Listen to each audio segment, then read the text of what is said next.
Hey everyone, so on the left we have the Google Pixel 6a, which here in the US is $450. I bought mine on sale from Target for only $300, and Best Buy actually has them on sale for $250. On the right is the new S23 Ultra from Samsung, which starts out somewhere around $1,200. The one we have here is just shy of $1,400. This is the 512 gigabytes of storage and 12 gigabytes of RAM version here, whereas the Google has only 6 gigabytes of RAM, so about half the RAMage, but way cheaper on the Google Pixel. Both of these are actually rather nice phones, and for the average user, I don't really think they would be able to tell too much of a difference if you were to just hand them these phones so they didn't know anything really about phones and they're just an average user. Like both of these are actually rather quick. Both of these can have 5G. So both have good networking speeds.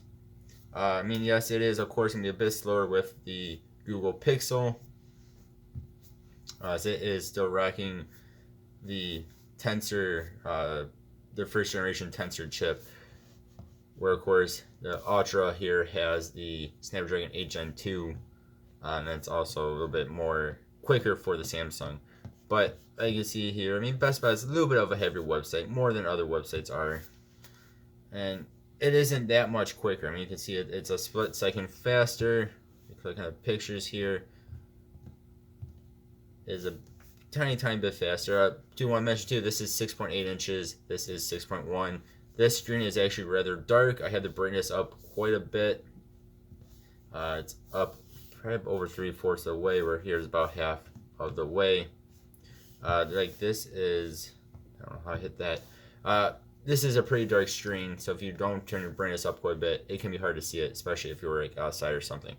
But as far as browsing speed goes, both are incredibly fast. Like we'll open up Garmin Connect here, and they're basically, I think actually the Pixel is actually a tiny bit faster there. We can open up things like OfferUp, which can be a little bit more of a heavier task for some phones. I'm not saying it's a heavy app, but it's a heavier app depending on the phone. Like my old Samsung phone has some issues with this app. Like everything just loads in very nicely, very quick. I mean, again, there's almost no difference in speed there whatsoever. I mean, we can go into like cars.com. We can do a quick search. Let's go ahead and do a quick search. They are searching for two different criteria here. But again, I mean, there's not much of a difference in speed. There's a bit weird stuttering, but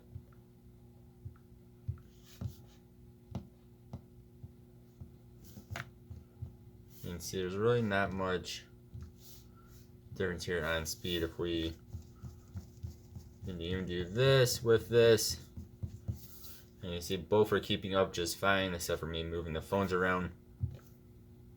Both are just fine with that. Both can play 4K videos, 2160 videos here on YouTube. So this is a live video. Go away, live chat. Both can do this just fine. Of course, you have a lot bigger screen here on the Ultra.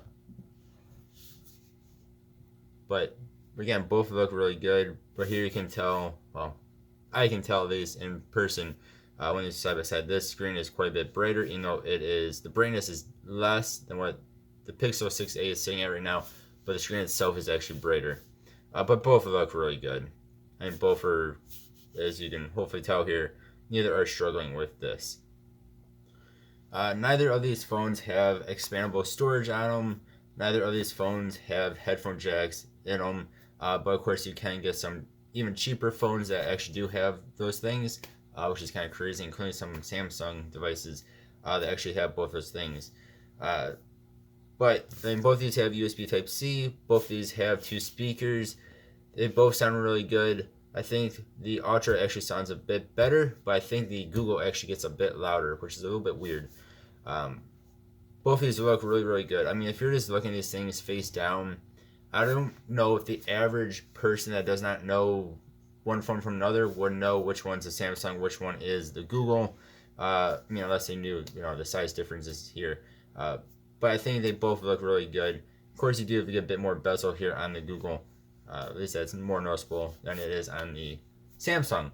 But I think if somebody who really did not know much about phones came up and looked at these and played around with these, they wouldn't really be able to tell much of the difference between these phones. I think that they're both very, very good phones. Of course, now if you're doing heavier tasks, yes, the Samsung is going to be better. The heavier task, Samsung is going to be better at, of course. Both of these can do gaming.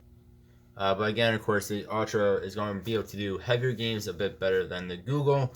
But the Google, I mean, at least on Roblox, it's not a very, very heavy game.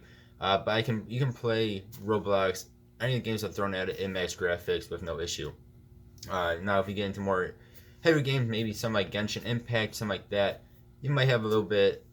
You might not be able to play it in the highest graphics settings. You might have to turn down the graphics a little bit, where the Ultra will be just fine with any max graphics. Then, of course, for cameras, this is one point where you will find a difference here, especially with the Ultra. If you were to say the Ultra specifically has a 100 times zoom, which is just insane. It still doesn't really look that great when you're 100 times zoomed in, but you do have that functionality here. You do have that function, I'm trying to say.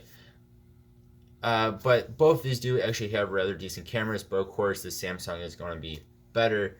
So Google is actually using like generations old camera setup from what I have read.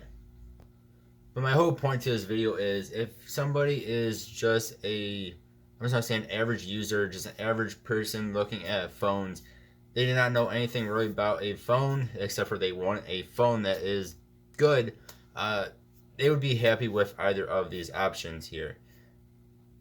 Both are very good phones. Now again, if you do want the most powerful thing that can do anything you want to do on a phone, of course the Samsung is going to win. But for the average person, the Google Pixel 6a is actually an excellent choice. I mean, it really is a good phone. One thing it is missing though is wireless charging, which to me doesn't really matter because actually the battery on here is surprisingly good. I mean, it's actually a really good battery. I mean, I've had no issues with the battery life. I'm not a crazy user or anything, but it would last me at least a day and a half, 2 days without having to be charged.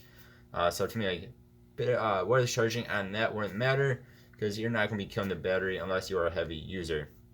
But again, of course, with battery, the Samsung is going to be a bit better because, of course, a bigger phone, bigger battery. But let me know what you guys think. I mean, I think both these are excellent phones. If you're just somebody who's looking for a good phone without breaking your bank, the Google Pixel 6a is a very good phone. Let me know what your thoughts are. Thank you all for watching. Hope you have a good one. I'll see you next time. Goodbye.